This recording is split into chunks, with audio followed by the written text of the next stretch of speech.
My name is Hannah Collins.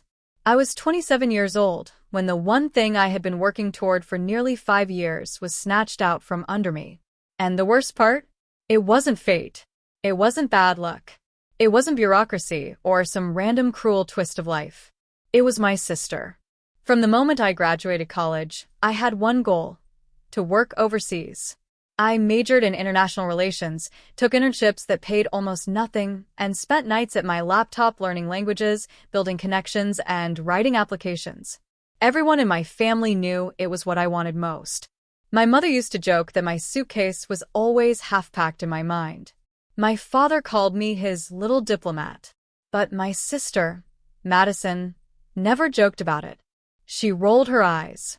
She said things like, "So you just want to run away from all of us? Or what's so wrong with staying here like a normal person?" She said it like I was selfish for wanting something bigger. The truth is, Madison and I had always been different.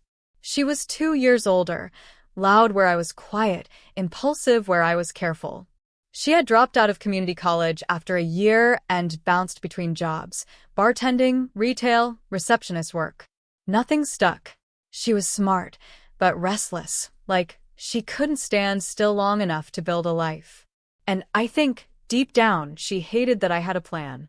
By the fall of that year, I had finally made it through every hoop, every stage of the process for an overseas program I had dreamed of since I was 22. The final interview was set, Friday morning, 10 a.m., at their U.S. headquarters. If I passed, I would be offered a position in their Europe office, a role that could change everything. I had my flight booked, my outfit chosen, my notes ready, and on Thursday night, I laid everything out neatly on my bed, the way a child lays out clothes for the first day of school. My black blazer, pressed slacks, the heels that didn't pinch too much, the leather-bound folder holding extra copies of my resume. And on top of it all, my passport, required for final verification of eligibility. That passport was more than just an ID. It was my lifeline, my ticket to the life I had built in my head 100 times. I went to bed early, though I tossed and turned with nerves. I must have checked my bag 3 times before finally drifting to sleep. When I woke up, something felt wrong. The blazer was still on the chair. The folder was still there. My heels, waiting by the door. But the passport, the slim navy booklet that was supposed to be right on top, was gone. At first, I thought maybe I'd moved it. Maybe in my sleep-deprived haze I'd tucked it into my purse. I tore through the bag, the desk, the nightstand. Nothing. Panic surged hot and heavy through my chest. I dropped to my knees, pulling open drawers, flipping over cushions, even checking under the bed. Nothing. And then, as I stood in the middle of my room with my chest heaving, my door creaked. Madison leaned against the frame, her arms crossed, her face unreadable. "What's wrong?" she asked, her tone too casual. "My passport," I gasped. "It's gone." Her lips curved just slightly, not a smile, but not sympathy either. Something colder. "Maybe you misplaced it." "No," I snapped. "I left it right here. It's not gone unless someone took it." She shrugged, glancing at her nails. "Why would anyone take your passport?" I stared at her, my stomach twisting with a realization I didn't want to name. But it was there, simmering under my skin. "You didn't," I whispered. She looked up then, and in her eyes I saw it, the flicker of something guilty, something defiant. "I don't know what you're talking about," she said, but her voice was too smooth. I stepped forward, my pulse hammering. "Madison, give it back." Her arms tightened across her chest. "You think you're so much better than me, Hannah. With your fancy plans and your dream job and your perfect little resume. You don't even care what it does to us, what it does to Mom and Dad, if you just run off across the world." My mouth went dry. "This isn't about them. This is about you. You took it." Her jaw clenched. For a moment, I thought she might reach into her pocket, pull it out, laugh it off like a prank. But she didn't. She just shook her head slowly. "Maybe the universe is trying to tell you something. Maybe you're not meant to go." I felt like the air had been punched out of me. I had an hour before my interview. An hour to find the one document that stood between me and everything I had worked for. And the one person standing in my way was my own sister. The moment Madison walked away from my doorway, I collapsed onto the floor, hands shaking so violently I could barely grip my phone. I had less than an hour before the interview. Less than an hour to either find my passport or accept that my dream was slipping through my fingers because of the one person who was supposed to stand beside me. I dialed Madison's name, even though she was just upstairs. She didn't answer. I ran to her room, pounding on the door so hard the wood rattled. "Madison, open the door. I don't have time for this." I heard movement, a creak on the floorboards, and then silence. "Please," I begged, my voice breaking. "I worked for this for 5 years. Just give it back. You don't have to do this." The knob stayed locked, her silence like a wall I couldn't climb. I wanted to kick the door in, scream, rip the hinges off. But instead I backed away, my chest heaving, tears spilling down my cheeks. I didn't have the luxury of falling apart. Not now. I tore through the house, checking every surface, every drawer, every pocket of every jacket. I checked the kitchen, the bathroom, even the laundry basket. Nothing. The clock ticked down. 45 minutes. 35. I called the program coordinator, praying for some miracle. "This is Hannah Collins," I stammered. "I'm scheduled for an interview at 10 a.m. My passport, it's gone. Is there any way I can bring a copy?" Her voice was kind but firm. "I'm so sorry, Hannah. The final stage requires the original passport. Without it, we can't proceed. Can you reschedule?" My heart plummeted. "Please, is there any way? I understand how much this means, but we can't make exceptions. If you can't present it today, you'll need to wait for the next cycle." Next cycle? 6 months. 6 months when everything I'd worked for was lined up now. I hung up, my hand trembling so badly, I nearly dropped the phone. 6 months. I couldn't breathe. By the time 10 a.m. came and went, I was still on the floor of my bedroom, my dreams scattered like shards of glass around me. The blazer, the folder, the carefully chosen shoes, they mocked me from the corner of the room, relics of a plan that had collapsed overnight. At noon, Madison finally came downstairs. She was dressed in sweatpants, sipping coffee like it was any other day. When her eyes met mine, there wasn't even a flicker of remorse. "You missed it?" she asked, her voice flat. I stood, my body trembling with rage. "Where is it?" She shrugged. "What does it matter now? The interview's over." I stared at her, disbelief flooding me. "How could you do this to me? I'm your sister." Her lip curled. "That's exactly the point. You were about to leave me behind. You think I didn't hear Mom bragging about you every chance she got? Dad calling you his little diplomat? Do you know what it's like to always be the disappointment? To never be the one they're proud of?" Tears burned my eyes. "That doesn't give you the right to destroy me." Her gaze hardened. "Maybe you needed to be reminded that you're not the only one in this family who matters." For a long, terrible moment, I just stared at her. This wasn't jealousy in the petty sense. This was deeper, darker. A festering wound I hadn't seen, one that had finally exploded. "You're sick," I whispered. Her eyes flickered, but she didn't deny it.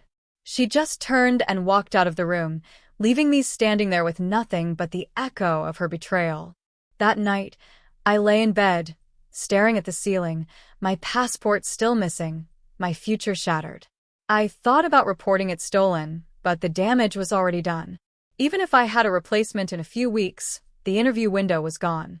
The betrayal pressed down on me like a weight I couldn't push off. Not just because she had taken my passport, but because she had taken it knowing what it meant. She had wanted to hurt me, and she had succeeded. I didn't eat. I barely spoke. When my parents called, I told them I wasn't feeling well, because how could I tell them the truth? How could I make them see that their daughters weren't just different? They were enemies now. But 2 days later, the truth came crashing down harder than I ever expected. I was walking past Madison's room when I saw it. Her purse, left carelessly on the floor, half-zipped. And peeking out from the side was the navy blue edge of my passport. My heart stopped. I picked it up with trembling hands, flipping it open, and there it was. My picture. My name. My lifeline, hidden like a toy in her bag. Something inside me snapped. I stormed into the kitchen where she was lounging with her phone. "You had it the whole time," I screamed, slamming the passport onto the table. Her eyes widened, just for a second, before narrowing again. "So what if I did?" "So what?" My voice cracked. "Do you even realize what you've done? I lost everything because of you. My chance. My future." She stood slowly, her face twisted with bitterness. "Oh, poor Hannah. Always the victim. Maybe if you weren't so obsessed with leaving, you'd see the people standing right in front of you." I could barely breathe. "You didn't just ruin my chance, Madison. You ruined me." For the first time, I saw something flicker in her eyes. Doubt. Maybe even regret. But it was gone as quickly as it came, replaced by that same stubborn defiance. And that's when I realized the truth. She hadn't stolen my passport because she wanted it. She had stolen it because she wanted me to fail. And she had succeeded.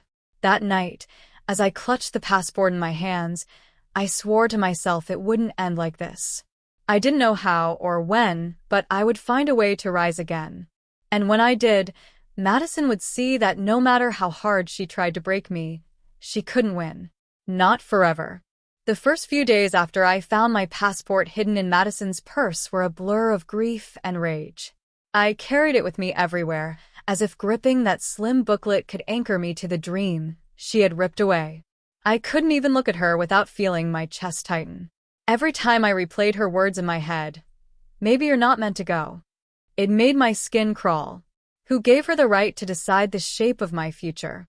Who gave her permission to crush something I had spent years building? By the end of the week, I couldn't keep the truth from my parents anymore. I called them one evening, my voice trembling. "I missed the interview," I confessed. "I couldn't go." My mom's voice sharpened. "What do you mean you couldn't go? Hannah, you've been preparing for this for years." I took a shaky breath. Because Madison took my passport.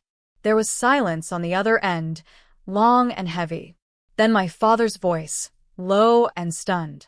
"She what?" "She hid it. The night before. I searched everywhere, but it was in her purse the whole time. By the time I found it, the interview was over." My mother gasped. "Oh my God, Hannah." I didn't want to believe it either. I whispered, tears burning my eyes. But she looked me in the face and said maybe I wasn't meant to go. My father's tone hardened. "Where is she?" "In her room," I muttered bitterly. Like nothing happened. The silence stretched again. Then my mom whispered, "We'll come by tomorrow." When they showed up, Madison was sprawled on the couch, scrolling through her phone. My parents walked in, their faces pale with shock and fury. "Madison," my dad said sharply. "Where's Hannah's passport?" She blinked up at him, feigning confusion. "What?" "Don't lie to us," my mom snapped, her voice shaking. "Hannah told us everything." Madison's mask slipped then. Her eyes narrowed. "So she ran to you?" Of course she did. Miss Perfect, always painting herself as the victim. "Victim?" I burst out, unable to hold back. "You sabotaged me. You stole from me." Her jaw tightened, but she didn't deny it. "You think it's easy being your sister? Always hearing about how smart you are, how focused, how successful. Do you have any idea what it's like to be compared to you every second of my life?" My father's face darkened. "So, you destroy her chance out of spite?" "Madison, that was her future." Madison stood abruptly, her eyes flashing. "Oh, spare me the lectures. Maybe if you cared half as much about me as you do about her, I wouldn't have done it." The room went still. My mom's hand trembled as she pressed it to her mouth. I whispered, "You didn't just hurt me, Madison. You showed me who you are." She stared at me, and for a fleeting moment, I thought I saw something crack in her expression, guilt, shame, maybe even fear. But it vanished as quickly as it appeared, replaced by the same cold defiance. "I don't regret it," she said flatly. "Not one bit." The weeks that followed were heavy with tension. My parents tried to reason with her, to demand an apology, to make her see the damage she had caused. But she dug in deeper, spinning herself as the ignored daughter, the one who had been forced into my shadow. And me? I went numb. I woke up every day with the hollow ache of knowing my dream job overseas was gone, at least for now. I tried to bury myself in work, volunteering for projects at the library, pretending I didn't hear the whispers of sympathy from coworkers who knew how hard I had prepared. But every night, lying in bed, the anger clawed back up. It wasn't just that she had taken my passport. It was that she had taken my power, my hope. She had proven she could wound me in the most intimate way possible. And that terrified me. One Saturday, while cleaning, I found myself in the garage, holding the passport again. I flipped it open, staring at my own face on the photo page.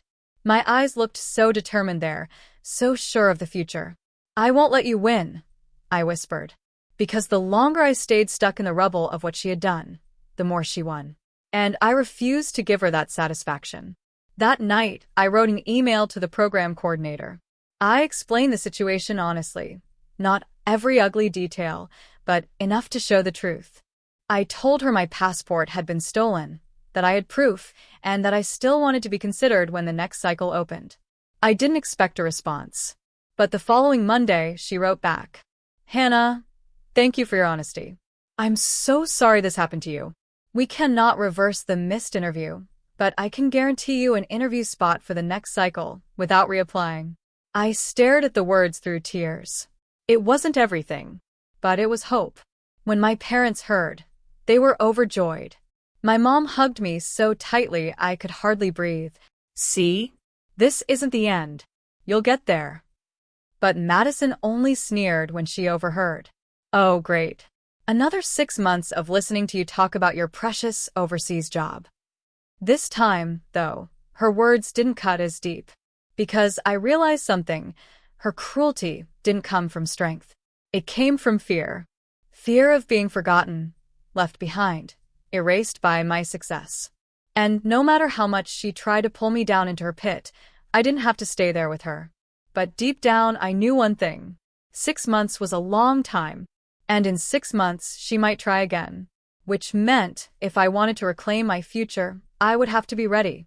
Not just to rise, but to protect myself from the sister who had already proven how far she would go to tear me down. The email from the coordinator gave me something I hadn't felt since the morning of the interview. Hope. It was like being thrown a life vest after nearly drowning. But along with hope came something else, a gnawing awareness that I was still living under the same roof as the person who had sabotaged me. And if she had done it once, what was stopping her from doing it again? For weeks, I lived with a constant edge in my chest, a tension that never quite loosened. Every time Madison passed me in the hallway, every time I heard her laughing in the kitchen, every time I saw her car in the driveway, it was a reminder. She had already taken something from me once, and she could do it again. I started keeping my passport in a locked box under my bed. I even bought a small fireproof safe, the kind most people used for birth certificates or savings bonds. It felt ridiculous, hiding something so ordinary in a fortress. But in my house with my sister, it was necessary. My parents were still furious with her, but they had softened after weeks of silence and Madison's occasional half-hearted gestures, like helping with groceries or asking Dad about his work. They wanted to believe she was remorseful. I knew better. I had seen her eyes the morning I accused her. She wasn't sorry. She was only sorry she'd been caught. One night, as I was brushing my teeth, I heard her voice drift through the bathroom wall. She was on the phone, her tone low and conspiratorial. "No, she doesn't know. She'll never make it, trust me. I'll make sure of it." I froze, my toothbrush halfway to my mouth. My stomach twisted. Was she talking about me? I pressed my ear to the wall, but her voice lowered further, muffled, until I could only catch fragments. "Not leaving me behind. She thinks she's better. Yeah, I'll handle it." That night, I couldn't sleep. The words echoed in my head like a drumbeat. "I'll make sure of it." By the time spring came, I was already preparing for round 2. I rewrote my resume, sharpened my answers to interview questions, read every book and article I could find about international work. But this time, my preparation wasn't only academic. It was personal. I wasn't just preparing to succeed. I was preparing to defend my success from the person who wanted to destroy it. When my parents asked me how I was doing, I smiled and told them I was fine. But inside, I was building walls. Madison thought she had power over me because she knew how much I wanted this job. But I wasn't going to let her hold that power anymore. I changed all the locks on my personal drawers. I set up 2 separate hiding places for important documents, one decoy and one real. I even scanned my passport and sent digital copies to the program coordinator with an explanation, in case anything happened again. It felt exhausting, living like that. Like I was in a constant chess game with my own sister, always anticipating her next move. But it also gave me strength. For the first time, I realized I wasn't powerless. I could protect myself. Then one evening in May, Madison cornered me in the kitchen. "You're really going to try again?" she asked, her tone dripping with disbelief. "Yes," I said flatly, not even looking up from the sink. Her laugh was sharp and cruel. "God, Hannah, don't you ever get tired? You already lost. Why humiliate yourself twice?" I spun around, my hands gripping the counter. "I didn't lose, Madison. You made me lose. But that's not the same thing. And this time, you don't get to decide." For the first time, I saw her falter. Her mouth opened, then shut again, like she hadn't expected me to push back. Her eyes narrowed. "You think you're stronger than me?" I held her gaze, steady and unflinching. No. "I know I am." She flinched, just barely, before storming out of the room. From that night forward, something changed between us. She stopped pretending around our parents, stopped trying to play the role of the misunderstood sister. Instead, she grew colder, quieter, like a storm brewing out of sight. But I didn't cower anymore. For the first time in months, I felt taller, stronger. Still, the paranoia lingered. When the official email came with my new interview date, 6 months after the first one, I didn't even tell Madison. I kept it between myself and my parents, who agreed not to mention it in front of her. It felt wrong, hiding something so big from my own sister. But after what she'd done, I couldn't risk it. I counted down the days, every morning marking one off the calendar. Each X felt like a step closer to redemption, a step closer to taking back what she had stolen from me. 1 week before the interview, I caught her in my room. I came home from work early, stepping into the house with a bag of groceries, and froze when I heard rustling upstairs. My parents weren't home. The sound came from my room. I dropped the groceries on the counter and sprinted upstairs, my heart pounding. There she was, standing at my desk, my drawers open, papers scattered. "What the hell are you doing?" I shouted. She spun around, her face pale, caught like a thief, which is exactly what she was. I was just what? Stealing from me again. Her eyes darted to the drawer where my passport should have been. But it wasn't there. It was in the safe under my bed. My fury exploded. "Do you know what you've done to me already? Do you even care?" Her lip curled. "You think you're so untouchable now, don't you? Like you can outsmart me." I stepped closer, my voice shaking but firm. "No, Madison. Not untouchable. Just not yours to destroy anymore." For a long moment, we just stared at each other, the air heavy with all the years of resentment, envy, and broken trust. Then she shoved past me, muttering under her breath, "We'll see about that." That night, I sat on my bed, my passport safe at my feet, and made a promise to myself. If she tried again, I wouldn't just protect myself. I would expose her. She had taken enough from me. She had stolen my chance, my peace, my trust. But she wasn't going to steal my future again. And when the day of the interview came, I would be ready, not just to fight for my dream, but to finally stand up against the sister who had betrayed me in the most unforgivable way. The morning of my rescheduled interview arrived like the slow build of a storm. I had barely slept the night before, my mind racing with every possible way Madison could try to sabotage me. I kept replaying that scene of finding her in my room, her guilty face, the venom in her voice. We'll see about that. But this time, I was ready. I had triple-checked the contents of my bag. Passport, folder, printed resume, letters of recommendation, travel itinerary. I even packed a second copy of everything and gave it to my parents for safekeeping. If Madison managed to get into my things again, she wouldn't win. My interview was in another city, a 2-hour train ride away.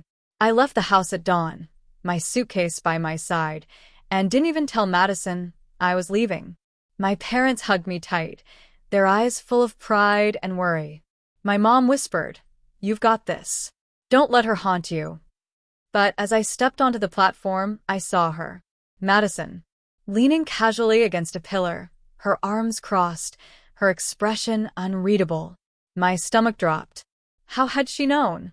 She smiled, the kind of smile that wasn't warmth but challenge. Heading somewhere? I clutched my bag tighter. "Stay out of my way." She stepped forward, blocking my path. "Relax, Hannah. I'm not here to steal your passport again. That trick's old now." "Then why are you here?" I snapped. Her smile widened. "To remind you that no matter where you go, you can't outrun me. You think moving overseas makes you better, makes you free? You'll always have me in your shadow." The train whistle blew. My chest was tight, but I forced myself to push past her. "No, Madison. Not my shadow. My past. And that's where you're staying." Her laugh followed me as I boarded, but for the first time, it didn't sink its claws into me. On the train, I pressed my forehead against the glass, watching the scenery blur by. My hands shook, but not from fear anymore. From adrenaline. From the sheer effort it took not to collapse under the weight of her cruelty. I thought about every moment she had stolen from me. Every hour of preparation wasted because of her. Every night I had cried myself to sleep, wondering why my own sister hated me enough to tear me down. And I realized something. She wanted me broken because it made her feel whole. She wanted me small because it made her feel big. I had spent months carrying her betrayal like a stone around my neck. But today, as the train carried me toward the chance she had tried to take, I decided to put it down. She didn't own me anymore. The interview building was sleek and modern, all glass and steel. As I walked inside, clutching my folder, the nerves hit like a tidal wave. But beneath them was steel, too. The kind forged in fire, the kind that betrayal shapes without mercy. I signed in at the front desk, my voice steady. The receptionist smiled and handed me a visitor's badge. "Good luck," she said warmly. "Thank you," I whispered, meaning it with all my heart. In the waiting room, I sat with 3 other candidates, all polished and confident. For a moment, doubt crept in. What if I don't belong here? What if Madison was right? But then I pulled out my passport, ran my fingers over the embossed seal, and remembered. I had earned this. I had clawed my way here, even when my own family tried to drag me down. If I belonged anywhere, it was here. When they finally called my name, I rose with my head high. The panel of interviewers was sharp-eyed but kind, their questions probing but fair. They asked about my experience, my goals, how I would handle challenges abroad. My answers flowed, not rehearsed, but real, drawn from every late night, every book, every sacrifice.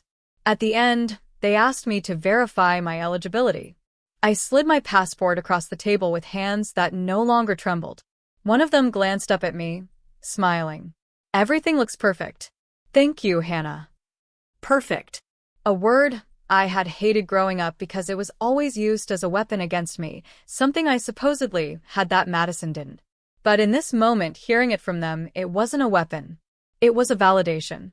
The interview ended with polite smiles and handshakes, but as I stepped out of the room, I knew in my gut I had nailed it. On the train ride back, exhaustion washed over me. For the first time in months, I let myself breathe. I leaned back in my seat, eyes closed, a small smile tugging at my lips. And then my phone buzzed. A text. From Madison. "So, did they buy it?" My blood went cold. "Buy what?" I typed back, my hands shaking. Her reply came instantly. "That you're the perfect little angel. Don't worry, I'll be here when it all falls apart." I stared at the screen, my jaw tight. For a long time, I thought revenge meant destroying her the way she had destroyed me. But in that moment, I realized the truth. Revenge wasn't proving her wrong to her face. It was succeeding anyway. It was living the life she swore I couldn't have. It was becoming untouchable not because she couldn't try again, but because I wouldn't let her matter anymore. When I got home that evening, my parents were waiting anxiously. "How did it go?" my mom asked, her hands clasped like she was holding her breath. I smiled through tears. I think it went really well." They hugged me, relief pouring out of them. But Madison wasn't there. She had disappeared for the night, maybe to sulk, maybe to plot. And for the first time, I didn't care. Because whatever she did, however she tried to break me, I had already learned the lesson she never expected me to. She could only take my future if I gave her the power. And I was done giving it. That night, as I locked my passport back in its safe, I whispered to myself, "This time, no one steals it. This time, no one steals me." And deep down, I knew, whether I got the job or not, I had already won. The week after the interview stretched on like an eternity. Every morning I woke up half expecting an email. Every evening I checked my inbox until my eyes blurred. My nerves hummed constantly, not just from the waiting, but from living under the same roof as Madison. She hadn't asked me how it went. She didn't need to. Her smirk whenever we crossed paths told me she was already certain I'd fail. Sometimes she muttered things under her breath. "Waste of time," or "they'll see through you." Other times, she'd just glance at me with that smug expression that made me want to scream. But I didn't scream. I didn't argue. I didn't give her the satisfaction of knowing she could still rattle me. Instead, I poured myself into the waiting. I volunteered for extra shifts at work, went on long walks with my mom, helped my dad with projects around the house. Anything to fill the hours until my future revealed itself. One evening, about a week later, I came home from work to find Madison in the kitchen with my parents. Their voices were hushed, but as soon as I stepped inside, the air shifted. "What's going on?"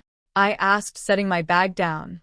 My mom's eyes darted to my dad, then to Madison, then back to me. "Your sister has something she wants to say." Madison leaned back against the counter, arms crossed, her eyes rolling. "Oh, God. Don't make it sound so dramatic." "Madison," my dad said firmly. She sighed heavily. "Fine." "Look, Hannah. Maybe I overreacted before.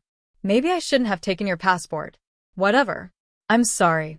Her words dripped with insincerity, her gaze never once meeting mine. I stared at her, my chest tight. "You're not sorry. You're only saying this because Mom and Dad told you to." She smirked. "So? Isn't that what you wanted, to hear me say the words?" My voice shook, but not with weakness, with fury I'd kept bottled for months. "No, Madison. What I wanted was for you to be a sister. To be happy for me. To not destroy the one thing I've worked for my entire life." But clearly, that was too much to ask. The room went silent. My parents looked devastated, torn between us. But I didn't stay to see their reactions. I walked out, my hands trembling, my heart pounding in my throat. Because I realized then, whether I got the job or not, Madison and I were no longer sisters in any way that mattered. 2 days later, the email arrived. I was at work, shelving books in the back room of the library when my phone buzzed. My breath caught when I saw the subject line, "Final interview results." My hands shook so badly, I nearly dropped the phone. I closed my eyes for a moment, whispered a prayer, then opened it. "Dear Hannah Collins, we are delighted to inform you that you have successfully passed the final interview stage. We would like to formally offer you the position in our Europe office, starting this fall." My knees buckled. I slid down onto the floor, clutching the phone to my chest, tears spilling freely down my face. After everything, after the sabotage, the stolen passport, the humiliation, I had done it. I had won. When I told my parents that evening, they both cried. My mom hugged me so tightly I thought my ribs might crack. My dad clapped my shoulder with pride. "We knew you'd do it," he said softly. Madison wasn't in the room. Later, when she finally came downstairs, I was still glowing, my eyes still puffy from happy tears. She glanced at me, then at our parents, who were still buzzing with excitement. "What's going on?" she asked flatly. "Hannah got the job," my mom said, her voice trembling with joy. For a split second, I saw something flash in Madison's eyes. Shock, maybe even fear. But then it hardened into a glare. "Of course she did," she muttered. "Because everything always works out for Hannah." She stormed off before anyone could respond. I didn't chase her. For once, I didn't need her acknowledgement. In the weeks that followed, I threw myself into preparing for the move. Paperwork, logistics, saying goodbye to friends. It was overwhelming, but it was the kind of overwhelming I had prayed for. Every time I packed a box, I felt lighter, freer, like I was slowly shedding the weight of Madison's poison. But she didn't let up. If anything, her bitterness grew sharper. She made snide comments at dinner, slammed doors, left passive-aggressive notes about chores. Once, she even accidentally spilled coffee across my folder of travel documents. That night, I sat on my bed, staring at the mess, and something inside me shifted. I realized Madison wasn't just jealous. She was terrified. Because the moment I boarded that plane, she would lose her favorite target. Without me here to knock down, who would she be? And that was when I decided. I wasn't going to leave quietly. Not this time. The day my official offer letter arrived in the mail, I placed it carefully in the center of the dining table. Madison came in a few minutes later, yawning, coffee mug in hand. "What's this?" she asked, picking it up. I leaned against the doorway, my arms crossed. "It's proof. Proof that you couldn't stop me. That you never will." Her face twisted. "God, you're insufferable." "No," I said firmly, stepping closer. "I'm unstoppable. And you hate me for it, but that's not my problem anymore. You tried to ruin me, Madison. You stole from me, lied to me, humiliated me, but I still won." She slammed the letter down, her hands shaking. "Don't think this makes you better than me." "I don't need to be better than you," I said quietly. "I just need to be free of you." For the first time, I saw tears in her eyes. But I didn't flinch. I didn't comfort her. Because I had learned the hardest, clearest truth of all. Love without respect is nothing. And family without trust is poison. That night, as I zipped my suitcase, I thought about everything I had endured. The girl who cried on her bedroom floor, devastated and broken, wasn't the same girl who was about to leave. I had been forged in betrayal, and instead of shattering, I had become something stronger. Madison could keep her bitterness. I had a future, and in just a few weeks, I'd be gone. The final week before my departure arrived like a storm, and a sunrise rolled into one. My suitcase sat open on the bed, half filled with neatly folded clothes, my documents tucked safely inside a leather folder, zipped and double-checked 100 times. Every detail was planned, every list crossed off. And yet, my chest felt tight. Not from fear of leaving, but from the weight of what I was leaving behind. Madison had been quieter in the days since I received the offer letter. Quieter but not kinder. It was the kind of silence that carries a charge, like the air before lightning strikes. I avoided her when I could, focusing instead on soaking up my last weeks with my parents. We had dinners together, watched old family movies, even went on a small hike like we used to when I was a kid. I wanted those memories with me, not the ones of slammed doors and stolen passports. But the night before my flight, Madison finally broke her silence. I was in my room, zipping the last of my bags, when she appeared in the doorway. She leaned against the frame like she had the morning of my first missed interview, her expression unreadable. "So," she said slowly, "you're really going?" I didn't look up from my suitcase. "Yes." "You're just going to leave everything behind?" "Leave me behind." I paused, my hands resting on the zipper. "Madison, I'm not leaving you. I'm choosing myself. There's a difference." Her laugh was sharp, bitter. "Always the saint, aren't you? Always with the perfect answer. You know what? Go. Run off to your shiny new life. But don't pretend it doesn't make you selfish." I turned then, meeting her eyes. Selfish would have been giving up everything I worked for just to make you feel better. Selfish is stealing your sister's passport because you can't stand her success. Leaving for this job? That's survival. For the first time in months, she didn't have a comeback. She just stared at me, her face pale, her jaw tight. Then, without another word, she turned and left. The silence she left behind felt final. The next morning was chaos. Coffee brewing, bags loaded. My mom fussing over whether I'd packed enough socks. My dad triple-checked the flight details while I laughed through tears. The excitement and fear tangled together in my chest, but it was the good kind of fear, the kind that comes when you're standing at the edge of something big. And then Madison appeared. She stood at the foot of the stairs, her arms crossed, watching as my parents bustled around me. For a moment, I thought she'd stay silent. But then she walked forward, her step slow, almost hesitant. "Here," she muttered, holding something out. It was a small silver key. I frowned. "What's this?" Her eyes flicked away. "The key to that stupid safe under your bed. You won't need it where you're going." For a heartbeat, I didn't know what to say. It wasn't an apology, not really. But it was something. A gesture, a thread of surrender. I took it gently. "Thanks." She nodded stiffly, her face unreadable. Then she turned and walked out the front door, the sound of it slamming echoing through the house. I didn't chase her. I couldn't. Some wounds can't be stitched shut in a day. Maybe never. At the airport, as I hugged my parents goodbye, I felt the tears sting again. My mom cupped my face, her hands trembling. "We're so proud of you, Hannah. Don't ever forget that." My dad's hug was fierce, his voice rough. "Go show them what you're made of." I smiled through the tears, clutching my passport so tightly my knuckles turned white. This time, it wasn't just a document. It was proof. Proof that I had survived betrayal. Proof that I had fought back without becoming bitter. Proof that I had chosen myself. As I walked toward security, I felt lighter than I had in years. The flight was long, the hum of the engines a constant lullaby, but my mind was wide awake.